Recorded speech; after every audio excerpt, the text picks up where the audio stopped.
Good morning students. आज का जो हमारा टॉपिक है वो है पास्ट परफेक्ट कॉन्टिन्यूअस। ठीक है, तो इसका फॉर्म जो मेथड है वो क्या है, क्या फॉर्म होनी चाहिए।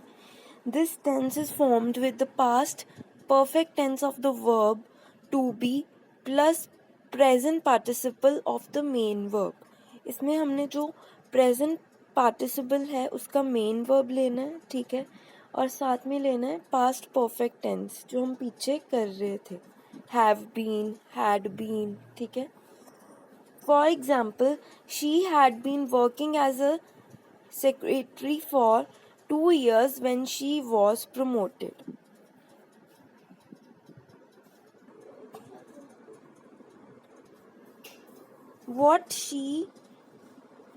What had she been writing all day?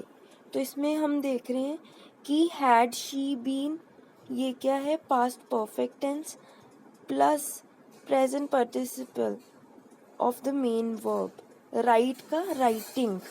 ठीक है, he hadn't been listening to that tape for that long. तो इसमें hadn't been is past perfect tense and listen का listening is present participle. Next is we use this tense to describe a continuous past action happening before another past action. It means दो past actions हो रहे हैं एक के बाद एक. We had been waiting for 30 minutes when they arrived. We had been waiting एक ये हो गया, for 30 minutes when they arrived. तो यहाँ arrived और waiting दो verbs आ गए. Next is we use this tense to emphasize the continuity or duration of the past action. तो एक ये continuity और जो पुराने एक्शन है उसकी ड्यूरेशन बताने में भी हेल्प करता है.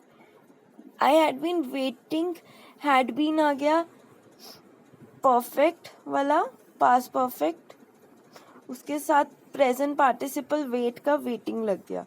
I had been waiting for my exam result for 6 weeks before I got them. तो ये हम एग्जाम्पल देखते हैं. I had been waiting for 10 minutes when she arrived. तो इसमें क्या है कि the past perfect continuous indicates both the sequence of actions. इसमें दो सीक्वेंस ऑफ एक्शन चल रहे हैं कॉन्टिन्यूटी में. पहले फर्स्ट एक्शन हुआ फिर सेकंड हुआ. तो next is I waited for 10 minutes before she arrived. इसमें ज़्यादा जो फोकस है वो ड्यूरेशन पे दिया है कि मैंने 10 मिनट वेट किया जब वो आई, और उसमें ज़्यादा जो है वो दिया है एक्शन पे कि I had been waiting for 10 minutes when she arrive. मैं तब से वेट कर रहा था. तो इसमें आया है कि मैंने 10 मिनट वेट की. So are you getting the difference? अगर आपको ये नहीं समझ लग रहा तो जस्ट लेट मी नो. अब next is future tense. Future tense किसके लिए होते हैं? फ्यूचर के लिए, जो चीज़ होने वाली है या जो होगी उसको एक्सप्रेस करने के लिए. Future simple use we use this tense to express a pure future. Actions expressed in the simple future are bound to happen because of the course of time. This means that the speaker has no power over the events, that he cannot control what will happen.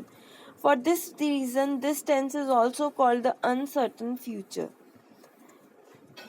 तो ये कह रहे हैं कि ये future tense जो होता है इसमें जो फ्यूचर में होने वाला है उस पर हमारा कोई कंट्रोल नहीं होता, तो इनको इसलिए अनसर्टन फ्यूचर टेंस भी कहते हैं.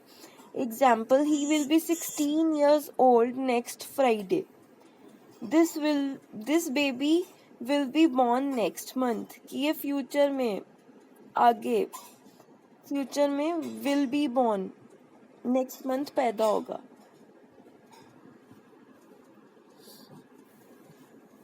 We often use this tense with particular verbs such as think, know, believe, suppose, expect, hope to express beliefs, convictions, hope, expectations, knowledge, and opinion about the future. Example, I think Brazil will win. I don't suppose she'll be promoted now.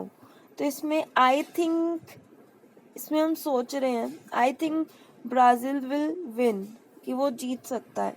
I don't suppose she will be promoted now, मुझे नहीं लगता अब उसको promotion मिलेगा. We often use it with particular adverbs such as probably, possibly. Adverbs होते हैं जिनके end में ly लगता है. Perhaps to express uncertainty about the future. He will probably ask the general manager. इसमें हमें पक्का नहीं पता कि वो पूछेगा कि नहीं पूछेगा. This matter will probably not be raise before the commission first meeting. अब नेक्स्ट है the simple present is used in conditional clauses and time clauses. The simple future is used in the main clause. he'll help you if you ask him. तो इसमें he will help you, help जो है वो main clause है. Future जो है वो main clause में ही दिखेगा आपको. I'll tell him the news as soon as I see him. तो इसमें दो जो हैं आ रहे हैं क्लॉजेस. एक आ रहा है I'll tell him, एक आ रहा है I see him. तो I'll tell him जो है वो फ्यूचर शो कर रहा है. He'll be arrested the moment he sets foot on Shanagan soil. तो he'll be arrested जो है वो वर्ड हमें दिखा रहा है फ्यूचर.